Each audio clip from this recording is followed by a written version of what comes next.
Hello दोस्तों, कैसे हैं आप सभी। मैं ज्योति आप सभी का स्वागत करती हूँ।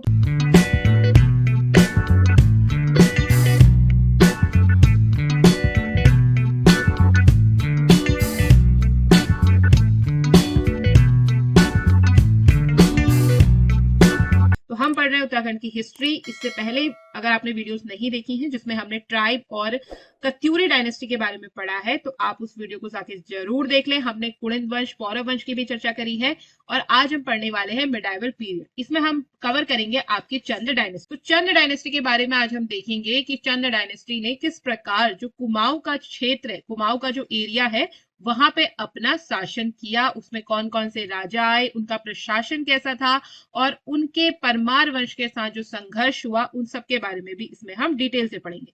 तो चलिए शुरू करते हैं। तो ये जो आपका चंदवंश है, ये 10वीं से 11वीं शताब्दी के बीच में इसका प्रारंभ हुआ और 18वीं सदी तक लगभग ये वंश आपका चला। ठीक है, तो कब से कब तक? 10वीं या 11वीं शताब्दी में इसने स्टार्ट करा, यानी कि आपका 900 इस टाइप से स्टार्ट हुआ ये। और उसके बाद 1800 यानी कि 1700 के आसपास तक ये वंश क्या होता आपका चलता रहा था। काफी लंबा आपका ये वंश चला। और जिस समय ये दोनों वंश उत्तराखंड में राज्य कर रहे थे उस समय दिल्ली में आपके किस किस का शासन था? स्टार्टिंग में आपका था उनका दिल्ली सल्तनत थी और उसके बाद आपके मुगल्स आए। ठीक है, तो ये इनके समकालीन राजा कौन है? तो दिल्ली सल्तनत और मुगल कालीन जो राजा थे वो इन दोनों डायनेस्टी के क्या है, समकालीन रहे। अब देखो, चंदकालीन जो राजा हैं इनके बारे में हमें जानकारी मिलती है, इनके बहुत सारे हमें इंस्क्रिप्शन मिलते हैं, तो उससे हमें इनके बारे में पता चलता है कि इनका राजा कौन था, कौन कौन से राजा इस टाइम पे हुए, और कई सारे ग्रंथ भी हैं जिनसे हमें इनके बारे में जानकारी मिलती है। अब जैसा कि मैंने आपको बताया कि दिल्ली सल्तनत और मुगलिया सल्तनत इन्हीं के समकालीन थी, तो उस समय के जो लेखक थे जैसे कि फरिश्ता हो गया, बदायूनी हो गया या जहांगीर हो गया, इन लोगों ने भी चंद राजाओं का उल्लेख करा है समय समय। और इस वंश का जो सबसे पुराना हमें अभिलेख मिला है वो मिला है हमें 1317 ईस्वी का, जो कि किसका है? राजा अभयचंद। चलिए, अगर इनके जो राजा हैं, बहुत सारे राजा थे तो आपको सबके नाम याद नहीं रखने हैं, कुछ कुछ चीजें ही हम पढ़ेंगे जो आपके एग्जाम के पॉइंट ऑफ व्यू से इंपॉर्टेंट है और बाकी राजा इतने इंपॉर्टेंट भी नहीं। तो आप देख रहे होंगे कि जो स्टार्टिंग के जो राजा है सोमचंद से लेके आपका ये वीरचंद तक, यहाँ तक आपको कोई भी ईयर दिखाई नहीं दे रहा है, क्योंकि इन लोगों ने शायद कोई ऐसे बड़े ऐतिहासिक काम नहीं करे जिस कारण से इनका नाम इतिहास में दर्ज नहीं हो पाया, या अगर हुआ भी होगा तो वो हमें इंस्क्रिप्शन अभी तक नहीं मिले हैं। यानी कि ऐसा मान लो ले देकर कि इन सब के बारे में हमें किसी भी प्रकार की कोई जानकारियां नहीं मिलती। ठीक है, अब बात करते हैं उसके रूपचंद, लक्ष्मीचंद, धर्मचंद, कई सारे राजा हुए। तो हम कुछ कुछ राजाओं के बारे में पढ़ेंगे, लक्ष्मीचंद के बारे में पढ़ेंगे, कल्याण चंद के बारे में इसमें हम पढ़ेंगे, आपका ज्ञान चंद के बारे में पढ़ेंगे। तो कुछ राजाओं के बारे में हम पढ़ेंगे। तो टोटल इसमें अगर देखो तो देखो 62 जो राजा हैं उनके नाम हमें मिलते हैं। आपको ये नाम याद नहीं रखने हैं तो इन सबकी टेंशन मत लेना बिल्कुल भी। तो चलो अब शुरू करते हैं चंद्रवंशीय शासकों के बारे में। तो चंद्रवंशीय राजाओं की बात करें तो चंद्रवंश के जो संस्थापक थे वो थे आपके सोमचंद। कौन थे? सोमचंद। हालांकि कुछ इतिहासकारों का कहना है कि चंद्रवंश के संस्थापक थे थोहरचंद।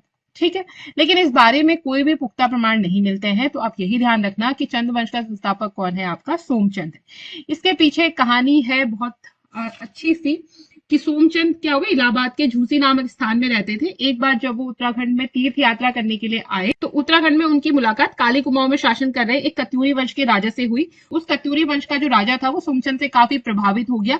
अब प्रभावित हुआ तो उसकी एक बहुत प्यारी सी बेटी थी, उसने उसका विवाह सोमचंद के साथ कर दिया और उसके साथ साथ उसे क्या करा, कुछ दहेज के रूप में कुछ जमीन उसे दहेज के रूप में दे दी। ठीक है, दहेज के रूप में दान कर दी उसे कुछ जमीन। तो इस प्रकार से क्या हुआ, सोमचंद ने आगे चलकर चंद्रवंश की नींव रखी। तो 1025 ईस्वी के आसपास चंद्रवंश की नींव रखी गई। इसने राजबूंगा जो किला है उसका निर्माण करवाया। ये इंपॉर्टेंट है, यहाँ से क्वेश्चन बन सकता है। और यही जो क्षेत्र है आपका, वही आपका आगे चलकर चंपावत के नाम से प्रसिद्ध हुआ। ठीक है, 1563 ईस्वी तक ये क्या रहा, चंद्रवंश की राजधानी रहा। तो 1563 ईस्वी तक जो चंपावत था वो आपके चंद्रवंश की राजधानी था। चंपावत ये आपको पता ही कहाँ पे, आपके टनकपुर जाओगे, आप टनकपुर से थोड़ा आगे जाओगे तो फिर टनकपुर के बाद आपका क्या पड़ेगा, चंपावत पड़ जाएगा। ठीक है, तो ये कुमाऊं साइड में एरिया आपके। ठीक, इसके बाद देखो प्रारंभ में इसकी जो राजधानी थी उसमें केवल चंपावत और उसके आसपास का क्षेत्र था, लेकिन जैसे जैसे जो चंद शासक थे वो प्रतापी शासक आए तो उन्होंने धीरे धीरे करके नैनीताल, पिथौरागढ़, अल्मोड़ा, नेपाल के जो एरियाज थे उनको क्या करा, अपने अधीन कर लिया। धीरे धीरे अपना साम्राज्य बढ़ाया। जैसे ही कोई योग्य राजा आता है वो क्या करता है, अपने साम्राज्य में वृद्धि कर लेता है। इसका जो पहला प्रसिद्ध राजा हुआ वो है आपका गरुड़ ज्ञानचंद। गरुड़ ज्ञानचंद का शासनकाल था 1374 से 1419 तक। इसका जो शासनकाल है वो कम ही पूछा जाता है, बाकी क्वेश्चन ज्यादा पूछे जाते हैं। तो ये सबसे आपके जो प्रारंभिक राजा थे उनमें सबसे महत्वपूर्ण राजा रहा है। इसमें जो क्वेश्चन आता है वो ये आता है कि ये दिल्ली के सुल्तान फिरोज शाह तुगलक के दरबार में गया था, ठीक है, ध्यान रखना। और जब वो उसके दरबार में गया तो इसने सुल्तान से तराई और जो भाबर, तराई भाबर का जो क्षेत्र है, यानी जिसे आप प्लेन्स का एरिया कहते हो, उसको देने की प्रार्थना करी। तो उस टाइम पे, जिस समय इसने ये प्रार्थना करी थी, उस टाइम पे तराई भाबर में रोहिलों का आधिपत्य था, ठीक है। रोहिले वहां पे राज्य करते थे, तो रोहिलों से जो तुगलक है उसकी भी बहुत ज्यादा बनती नहीं थी। तो उसने कहा ठीक है, उसने ज्ञानचंद की जो प्रार्थना है वो स्वीकार कर ली और तराई भाबर का क्षेत्र किसको दे दिया, गरुड़ ज्ञान चंद को दे दिया, ठीक है। इसको आप यहाँ से ध्यान रखना। और इसके साथ ही जो ये ज्ञानचंद है, जो इन्हें गरुड़ की उपाधि थी, ये भी गरुड़ की उपाधि किसने दी, फिरोज शाह तुगलक ने ही इन्हें क्या दी थी, गरुड़ की उपाधि दी थी। तो ध्यान रखना किसके दरबार में गया था, फिरोज शाह तुगलक के दरबार में कौन सा चंद राजा गया था, गरुड़ ज्ञान चंद गया था। क्वेश्चन कई बार पूछा भी गया है काफी। अगला जो राजा आया वो है आपका उद्यान चंद। तो उद्यान चंद, तो गरुड़ चंद के बाद आपका उसका जो बेटा था हरिचंद, वो राजा बना, लेकिन उसके कुछ राजा बनने के कुछ समय बाद ही उसकी डेथ हो गई थी। तो उसके बाद जो उद्यान चंद है उसने शासन संभाला। इसने शासन किया 1420 से लेकर 1421 तक, 1 साल का ही शासन किया। इसने अपने 1 साल के शासन में एक महत्वपूर्ण कार्य किया। बालेश्वर का जो मंदिर है उसके जीर्णोद्धार करा। जीर्णोद्धार का मतलब होता है कि उसको रिनोवेट करवाया, और इस कार्य में इसकी मदद करी कुंज शर्मा तिवारी नामक एक ब्राह्मण ने करी। ये जो कुंज शर्मा तिवारी नामक ब्राह्मण है, और इस घटना का उल्लेख किसमें किया गया, इस घटना का उल्लेख विक्रम चंद के समय में उत्कीर्ण एक ताम्र पत्र है, एक कॉपर की प्लेट मिली है जिसमें उसने इस घटना का उल्लेख किया। तो ये घटना इंपॉर्टेंट है, इसको ध्यान रखना। इस ब्राह्मण का नाम भी याद रखना, कुंज शर्मा तिवारी। अगले जो राजा बने वो बने आपके भारती चंद। भारती चंद का शासनकाल रहा 1437 से लेकर 1450 तक का। इसने जैसे ही गद्दी प्राप्त करी, इसने खुद को डोटी जो राजा थे, डोटी राजा उनको बोलते हैं जो नेपाल में राज्य करते थे, ठीक है। नेपाल का जो पश्चिमी वाला हिस्सा है वहां पे जिन राजाओं ने राज करा उन्हें डोटी राजा बोलते हैं। तो डोटी राजाओं से इसने क्या करा, स्वयं को स्वतंत्र घोषित करा लिया, जिस कारण इनके मध्य क्या हुआ, 12 वर्षों तक लगातार युद्ध चलता रहा। और इस युद्ध में लास्ट में कौन विजयी हुआ, भारती चंद इस युद्ध में विजयी रहा। और इस युद्ध में उसकी हेल्प भी करी, कटिहार का जो राजा था उसने भी भारती चंद की हेल्प करी। ये जब 12 वर्षों तक ये युद्ध चलता रहा चंद सेना के बीच में, चंदों की जो सेना थी उनके बीच में, और नेपाल के जो डोटी राजा थे उनके बीच में, तो ऐसा कहते हैं कि 12 साल का जो लंबा टाइम पीरियड था उसमें जो उनके सैनिक थे वो लगातार क्या कर रहे थे, सीमा पर युद्ध कर रहे थे। तो लगातार जब वो युद्ध कर रहे थे तो वहीं पे रहते थे, तो उन्होंने कई जो नेपाल की जो लड़कियां थी उनके साथ उन्होंने संबंध बनाए, जिस कारण जो उनके बच्चे पैदा हुए उनको लीगल नहीं माना गया। तो उनसे एक नई जाति पैदा हुई जिसका नाम आया नायक जाति। तो इस समय की एक महत्वपूर्ण घटना घटी, नायक जाति की उत्पत्ति हुई। नायक जाति पे सुधार आंदोलन भी आपका बाद में आगे चलकर चला है उत्तराखंड में, जिसकी बात हम आगे करेंगे, ठीक है। आगे वीडियो में जब मैं बताऊंगी आपको, इस वीडियो में नहीं, अगली वीडियो इसके लिए बनेगी जब हम आंदोलन की बात करेंगे, तो उसी समय हम नायक जाति सुधार आंदोलन की बात करेंगे कि इसमें क्या होता था। मोटा मोटा बता देती हूँ कि नायक जाति जो थी, इसमें जो सबसे बड़ी लड़की हुआ करती थी ना, उससे ये वैश्यावृत्ति कराते थे। तो ये काफी एक ऐसी प्रथा थी जो उत्तराखंड के माथे पे कलंक थी। तो इसको सुधारने का प्रयास किया गया और ये जो प्रथा है उसको समाप्त कराया गया। तो ये नायक जाति इन्हीं की नाजायज संतानें मानी जाती है, जो चंद सेना के सैनिक थे उनकी। अगला जो राजा बना वो बना आपका रत्नचंद। रत्नचंद का शासनकाल है 1450 से लेकर 1488 ईस्वी तक। रत्नचंद आपका भारती चंद का पुत्र ही है, और जितना योग्य भारती चंद था उतना ही इसका बेटा भी योग्य था रत्नचंद। इसके शासन की एक महत्वपूर्ण घटना थी डोटी के साथ युद्ध। तो अभी हमने देखा कि भारती चंद ने डोटी जो राजा है उनके साथ युद्ध करके खुद को स्वतंत्र घोषित कर लिया था, यानी चंद साम्राज्य क्या हो गया था, स्वतंत्र हो गया था। तो हुआ क्या, डोटी जो राज्य है वहां पर एक राजा नागमल्ल था, उसने विद्रोह कर दिया और जो वहां पे शाही वंश का जो राजा था उसको वहां से हटा दिया। अब ये जो शाही वंश का राजा है इसने मदद मांगी रत्नचंद से, और रत्नचंद ने उसकी हेल्प करी। फिर रत्नचंद ने युद्ध करा नागमल्ल के साथ और उसे हरा दिया, और दोबारा से उसने क्या करा, जो शाही वंश का राजा है उसे दोबारा से उसका राज्य से सौंप दिया। तो इस घटना से क्या हुआ कि चंद्रवंश की जो कीर्ति है वो बहुत ज्यादा बढ़ गई और उसकी शक्ति भी बढ़ गई, क्योंकि लगातार उन्होंने क्या किया, हरा दिया, ठीक है। और वहां जो भी उनका विद्रोह चल रहा था, आंतरिक कलह था, उसमें भी जो शाही वंश के जो राजा थे उनकी हेल्प करी और उनको फिर से राज्य दिलाने में मदद करी, ठीक है। इसने जागेश्वर धाम जो है इसकी यात्रा भी करी, और यात्रा करने के दौरान इसने कई सारे जो मंदिर है उनको कई सारे गांव प्रदान करे, गांव दान में दिए, और वहां पे धर्मशाला का निर्माण भी करवाया, ठीक है। अगली जो राजा है वो है आपका कीर्तिचंद। कीर्तिचंद का शासनकाल रहा 1488 से 1503 ईस्वी।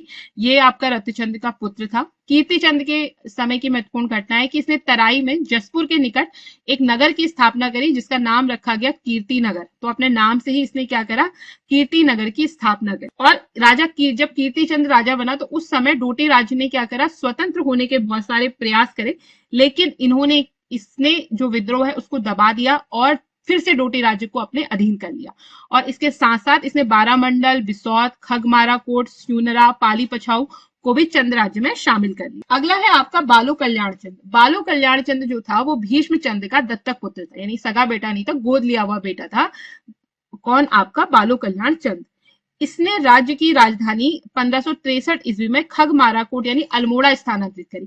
तो बहुत इंपॉर्टेंट क्वेश्चन यहां से बन जाता है कि किसने चंदवंश की राजधानी खगमाराकोट या अल्मोड़ा स्थानांतरित करी, किसने करी, बालो कल्याण चंद ने करी। तो इसको ध्यान रखना। इसने जो गंगोली है, गंगोली हाट जो है ना, वही आपका गंगोली भी था वहीं पर। तो इसने गंगोली पर अधिकार कर लिया जहां पर मनकोटी जो राजा है उनका अधिकार हुआ करता था। और उसकी जो मनकोटी राजा है उसकी राजधानी क्या थी, मनकोट थी, जिस कारण ये क्या कहलाते थे, मनकोटी राजा कहलाते। और गंगोली स्थान जो है जो अब गंगोली हाट के नाम से प्रसिद्ध है, वो उसका एक व्यापारिक केंद्र था।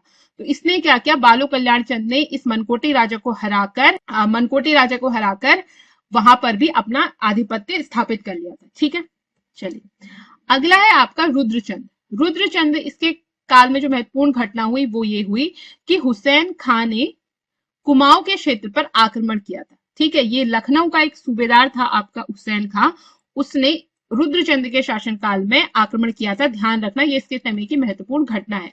लेकिन वर्षा होने के कारण क्या करना पड़ा, इन लोगों को वापस जाना पड़ा। फिर 1575 ईस्वी में इसने फिर से आक्रमण करा और फिर जो तराई भाबर का जो एरिया है वहां पे बहुत ज्यादा लूटपाट करी। और कुछ समय बाद क्या हुआ, हुसैन खां को बहुत सारा चोट वगैरह लग गई थी जिस कारण उसकी मृत्यु हो गई।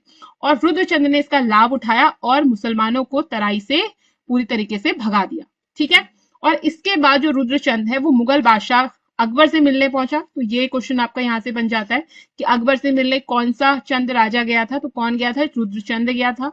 उसके दरबार में पहुंचा और इस घटना का वर्णन तुजु के जहांगीरी में भी किया गया है। ठीक है, और अकबर ने उसे क्या दिया, जो 84 माल है यानी जो तराई भाबर की है वो जागीर उसे दे दी। और जो रुद्रचंद है इसके संबंध बीरबल और उसके फैमिली से भी बहुत अच्छे थे, तो इसने बीरबल का जो पुत्र था उसको अपना पुरोहित बनाया था। ठीक है, और ये हर वर्ष क्या करते थे, हर वर्ष जब तक चंद्रवंश का पतन नहीं हुआ तब तक ये लोग दक्षिणा लेने आते रहे। तो ध्यान रखना, ये भी यहाँ से भी इंपॉर्टेंट क्वेश्चन है, बन सकता है, वैसे तो इसके चांसेस कम है, ये ज्यादा इंपॉर्टेंट है, इसको भी याद रखना। ठीक है, चलिए इसने क्या करा, तराई भाबर पे अपना क्षेत्र स्थापित कर लिया और रुद्रपुर नगर की स्थापना करी। रुद्रपुर नगर जो उधम सिंह नगर में है, उस नगर की स्थापना किसने करी, रुद्रचंद ने करी। याद रखना, इंपॉर्टेंट है। और इसके साथ साथ ही इसने अल्मोड़ा के किले का निर्माण करवाया। अल्मोड़ा का जो मल्ला महल है उसका निर्माण भी इसी ने करवाया। मल्ला महल में क्या होती है, जो कलेक्ट्रेट थी पुरानी वाली, जहां डिस्ट्रिक्ट कोर्ट था आपका, वो उसी मल्ला महल में लगती थी। अभी मल्ला महल से वो स्थानांतरित कर दी गई है, शिफ्ट कर दी गई है, और अब उसे क्या दिया जा रहा है, एक म्यूजियम का रूप दिया जा रहा है, ताकि वो हमारे इतिहास को लोगों को भी हमारे इतिहास के बारे में बता सके। ठीक है, इसके काल में 2 संस्कृत ग्रंथों की रचना हुई थी। एक हुआ था शेन शास्त्र और दूसरा था त्रैमाणिक धर्म निर्णय। ठीक है, इनके नाम याद रखना। अगला जो शासक बना वो बना आपका लक्ष्मीचंद। लक्ष्मीचंद का शासनकाल था 1597 से 1621 तक। ये रुद्रचंद का पुत्र था। इसने गढ़वाल पर 7 बार आक्रमण किया परंतु हर बार असफल रहा। 8वीं बार जब इसने गढ़वाल पर आक्रमण करा तो कुछ इसे सफलता प्राप्त हुई। इस समय इसका जो नेतृत्व है वो किसने किया था, सेनापति गेंडा ने करा था, और गढ़वाली सेना का जो सेनापति था वो खतड़वा था। तो एक फेस्टिवल कुमाऊं एरिया में मनाया जाता है जिसका नाम है खतड़वे का त्योहार। अब इसको उतना ज्यादा प्रमोट नहीं करती है गवर्नमेंट बनाने के लिए, क्योंकि ये जो फेस्टिवल है वो इसलिए मनाया जाता है क्योंकि इसमें क्या होता है, इन दोनों के बीच में, चंद और पवार वंश के बीच में जब आपस में लड़ाई हुई थी तो उनका सेनापति था, गढ़वाली सेना का सेनापति खतड़वा, वो हार गया था। तो इसलिए विजय के रूप में क्या बनाते थे, खतड़वा का त्योहार मनाते थे। तो ये क्या करता है, गढ़वाल और कुमाऊं के जो लोग हैं उनमें आपस में एक बैर उत्पन्न करने का एक कारण हो सकता है। इसीलिए लोग क्या करते हैं, इसीलिए अब गवर्नमेंट क्या करती है, जो फेस्टिवल है उसको बहुत ज्यादा प्रमोट नहीं किया जाता है, अवॉइड किया जाता है बनाने से। ठीक है, हाँ देखो, जो लक्ष्मीचंद, सॉरी यहाँ पे रुद्रचंद लिख दिया मैंने, लक्ष्मीचंद होगा। लक्ष्मीचंद ने भी अपने पिता की तरह ही, जो मुगल राजा उस समय था जहांगीर, उससे क्या करी थी, उससे मुलाकात करी थी। ठीक है। और इसने भी जागेश्वर के कई सारे, जागेश्वर का जो मंदिर है उसको कई सारे ग्राम क्या दिए थे, भूदान में दिए थे। खैर ये ज्यादा इंपॉर्टेंट है, ध्यान रखना कि जहांगीर के दरबार में कौन गया था, लक्ष्मीचंद, और अकबर के दरबार में कौन गया था, उसका पिता रुद्रचंद। ठीक है, ये दो चीजें आप याद रखेंगे। अगला जो राजा है फेमस चंद्रवंश का, वो है आपका बाज बहादुर चंद, जिसको बाजा के नाम से भी जानते हैं। बाजा इनका, इसके बचपन का नाम था, बाद में जब ये राजा बने तो उसका नाम क्या बन गया, बाज बहादुर चंद। ये कुंवर नील गोसाई का पुत्र था। तो देखो हुआ क्या कि जब लक्ष्मी चंद राजा था ना, उसके बाद थोड़ी जो सत्ता है उसमें बड़ा परिवर्तन सा आया। तो बाज बहादुर चंद जो है उसके राजा बनने की कहानी बड़ी रोचक सी है। तो इसमें हुआ क्या कि जब आपका लक्ष्मीचंद की मृत्यु हुई 1621 ईस्वी में, तो उस समय उसका पुत्र जो था वो था आपका दलीप चंद। ठीक है, ये लक्ष्मीचंद की मृत्यु हुई, इसके बाद इसका बेटा था दलीप चंद, तो वो राजा बना कुछ साल के लिए, 3 वर्ष तक वो उसने राज्य किया। उसके बाद क्या हुआ, 3 वर्ष तक राज्य करने के बाद उसे क्षय रोग हो गया, टीबी हो गया, तो जिस कारण उसकी मृत्यु हो गई। फिर उसके बाद कुंवर विजय चंद को क्या करा, गद्दी पे बैठाया गया। लेकिन कुंवर विजय चंद क्या था, बहुत ही विलासी प्रवृत्ति का राजा था। उसने राज सत्ता के दरबार में बिल्कुल ध्यान नहीं दिया, अयोग्य राजा था। तो इससे क्या हुआ, जो राज दरबार के लोग हैं वो क्या हो गए, शक्तिशाली हो गए। अब जो राज सत्ता थी वो मुख्य रूप से कुछ जैसे सुखराम कार्की हो गया, पीरू गोसाई हो गया, विनायक भट्ट हो गया, इनके हाथों में चली गई। अब इन 3 अधिकारियों ने मिलकर क्या करी, राज्य में अव्यवस्था उत्पन्न कर दी। किसी ने कहा मेरा कैंडिडेट राजा बनेगा, किसी ने कहा मेरा कैंडिडेट राजा बनेगा। तो इन्होंने बिल्कुल ही वहां पे क्या करा, बहुत ज्यादा अव्यवस्था फैला दी। इन्होंने क्या करा, लक्ष्मीचंद का पुत्र था जिसका नाम था कुंवर नील गोसाई। ठीक है, ये भी लक्ष्मीचंद का ही पुत्र था आपका कुंवर नील गोसाई। तो इसका वध करा दिया, क्योंकि वो क्या करता था, इनके कार्यों का विरोध किया करता था। इसके अतिरिक्त उन्होंने जो लक्ष्मीचंद के जो भी बाकी पुत्र थे उनको एक एक करके मार दिया। लेकिन क्या हुआ, उसके जो 2 पुत्र थे लक्ष्मीचंद के, विमल चंद और नारायण चंद, वो क्या हुए, भाग गए और उन्हें डोटी राज्य में शरण ले ली। इसी बीच क्या हुआ, सुखराम ने विजय चंद की हत्या करवा दी।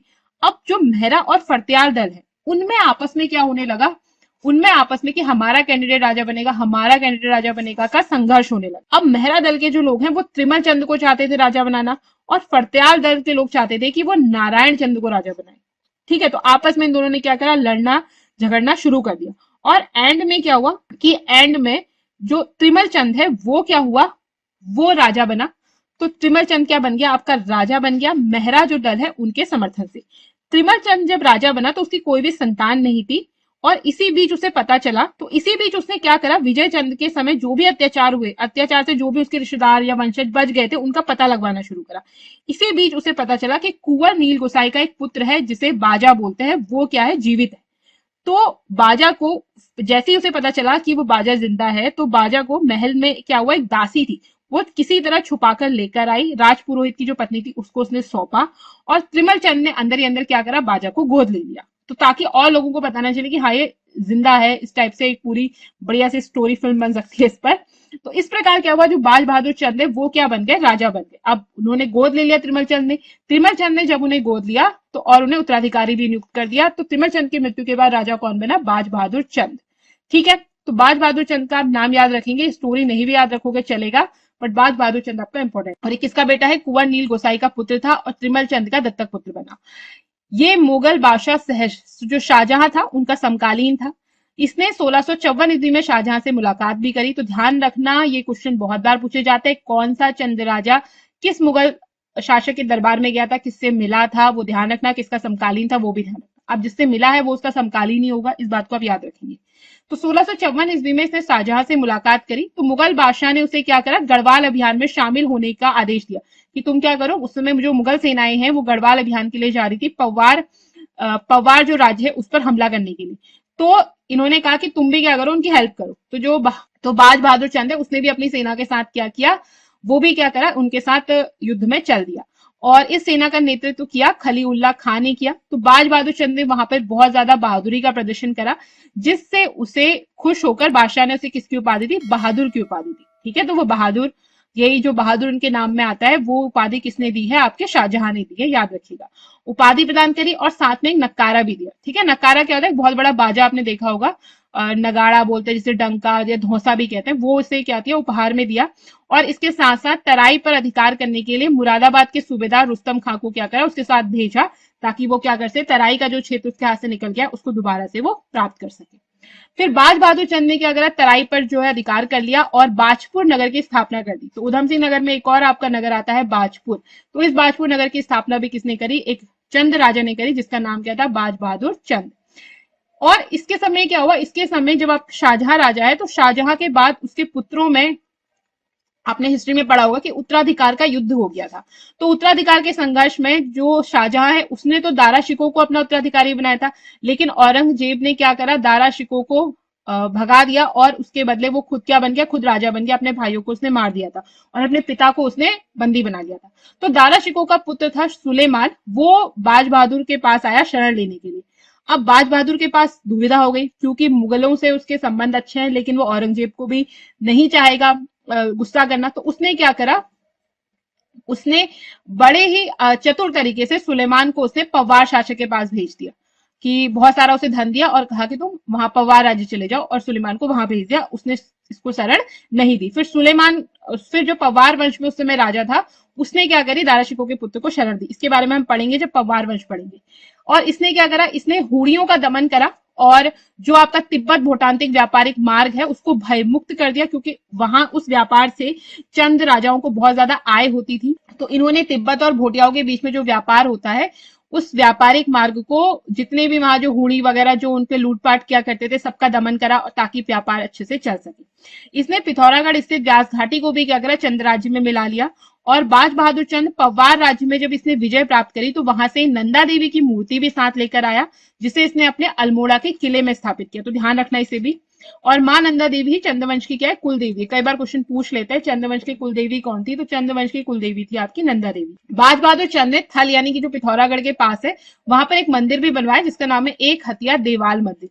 ये जो मंदिर आपको दिख रहा है ना, एक चट्टान से काटकर बनाया गया, यानी एक ही चट्टान है उसको काटकर बनाया गया। जैसे आपकी कैलाश मंदिर बना है ना आपका, अजंता एलोरा की गुफाओं में जो कैलाश मंदिर है, उसका निर्माण भी एक चट्टान से काटकर ही पूरा वो मंदिर बना है। उसी प्रकार से ये भी एक चट्टान से ही काटकर ये मंदिर बनाया गया है। ठीक है, इस मंदिर को लेके भी बहुत सारी कहानियां हैं, खैर वो हमारे लिए इतनी इंपॉर्टेंट नहीं है। और 1662 ईस्वी में ये औरंगजेब के दरबार में भी उपस्थित हुआ था। ठीक है, तो बाज बहादुर चंद आपके दो मुगल शासकों से मिला था, एक आपका शाहजहां और एक उसका बेटा औरंग। ठीक है, तो इसको आप ध्यान रखें। अगला जो शासक है वो बना आपका उद्योग चंद। उद्योग चंद का शासनकाल रहा 1678 से 1698।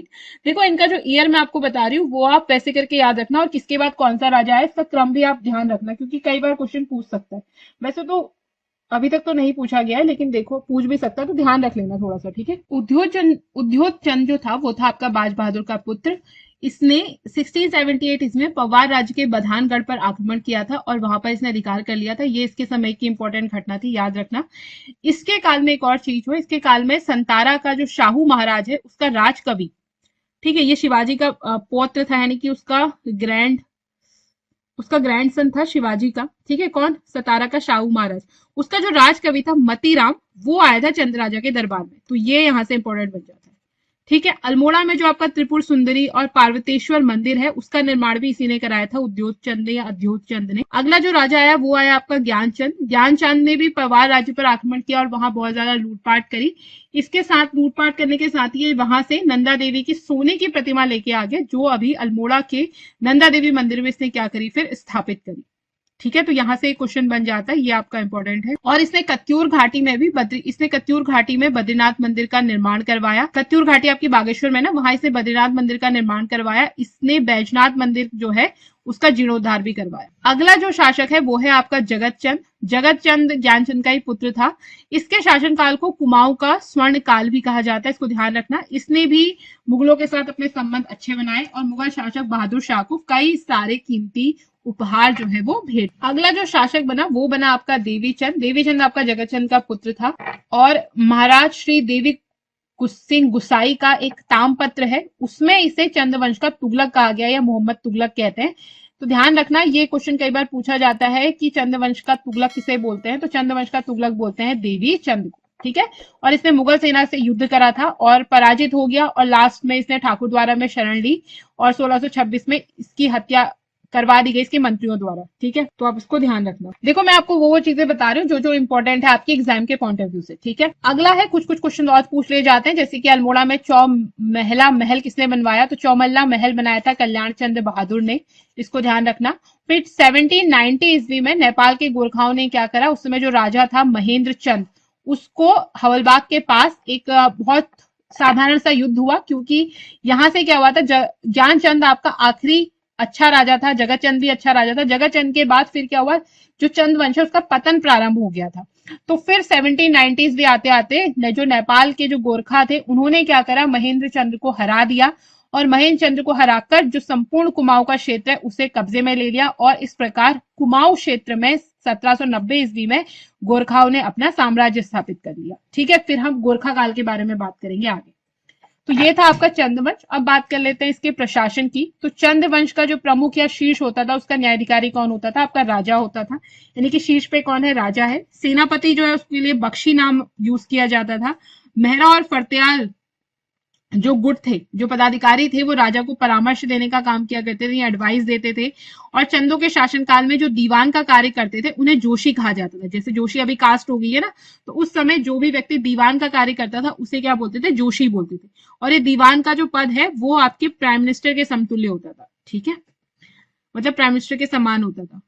मंत्री और सचिव जो है वो दीवान के अधीन हुआ करते थे। दीवान के अधीन कई सारे मंत्री और सचिव हुआ करते थे, और इनकी जो मैक्सिमम नंबर है वो 10 हो सकता है। चंद राज्य किसमें विभाजित था, मंडलों में विभाजित था, और इन मंडलों पर राजा स्वयं या अपने अधीन सामंत जो है उनके माध्यम से शासन किया करता था। सामंतों को जो उपाधि दी जाती थी वो थी आपकी ठक्कुर। तो ध्यान रखना, सामंतों को क्या उपाधि दी जाती थी, ठक्कुर। ठीक, फिर प्रशासन के निम्न स्तर की जो इकाई थी वो आपकी परगना होती थी। नागरिक परगने और सैनिक परगने में विभाजित थी। ठीक है, नागरिक जो सामान्य नागरिक है वो नागरिक परगने में आ गई, और जो सैनिक परगने है वो सैनिक परगने में आ गई। तो नागरिक जो परगना है उसका जो प्रमुख होगा, चीफ होगा, वो कहलाएगा सीकदार, और सैनिक परगने का जो प्रमुख होगा वो कहलाएगा बख्शी। चंद काल में जो पहाड़ी क्षेत्र है उसमें आपके 5 परगने थे। इनके नाम है कोल्टी, फलदाकोट, पाली पछाऊ, सोर, सीरा एवं काली कुमाऊं। ठीक है, और भाबर और तराई के क्षेत्र में आपके 6 परगने हुआ करते थे, जैसे कि बक्सी हो गया, माल हो गया, बुक्साड़ हो गया, मुंडिया, किलपुरी और छानकी। ठीक है, परगनों को फिर उसके बाद गरखों में विभाजित किया जाता था। जो नेगी हुआ करते थे वो इन गरखों के प्रमुख होते थे, चीफ होते थे। उसके बाद जो गर्क हैं वो आपके किस में डिवाइड होते थे, गांवों में डिवाइड होते थे, जिनका मुखिया कौन कहलाता है, जिनके मुखिया को सयाना या बूढ़ा कहते थे। ठीक है, ये वैसा वाला सयाना नहीं, जैसे हम घर वाले कहते हैं ना सयाने होगा, सयानों की तरह व्यवहार करो, वो वाला सयाना नहीं, उस पद का नाम ही है। जैसे अभी गांव में जो मुखिया होता है उसे क्या कहते हैं, ग्राम प्रधान कहते हैं।